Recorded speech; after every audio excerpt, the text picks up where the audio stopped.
கண்டிப்பா. நீங்க முடியலன்னு சொல்லக்கூடாதுங்க. என்னங்க இப்படி சொல்றீங்க? கோயில்ல வந்து பாருங்க, பொண்ணுங்கள்லாம் கையில மஞ்சள கட்டிக்கிட்டு, காப்பு கட்டிக்கிட்டு, நாங்கலாம் தண்ணி மிளகு விரதம் இருக்கிறேன்ட்டு இருக்கிறாங்க. நீங்க அவங்களலாம் பொண்ணுங்களே இருக்கிறாங்க. நீங்க முடியலன்னு சொல்றீங்க. எப்படிங்க அது? இருங்க. எப்படி ஸ்டார்ட் பண்ணீங்க? அப்படியே இருங்க. இடையில விடாதீங்க. யாராவது ஒரு ஆள் இருந்தா போதும். போதும், போதும்.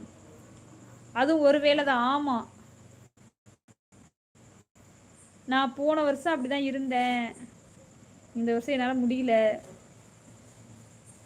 ஒரு வேளை உப்பு இல்லாத சோறு. அவ்வளோதான்.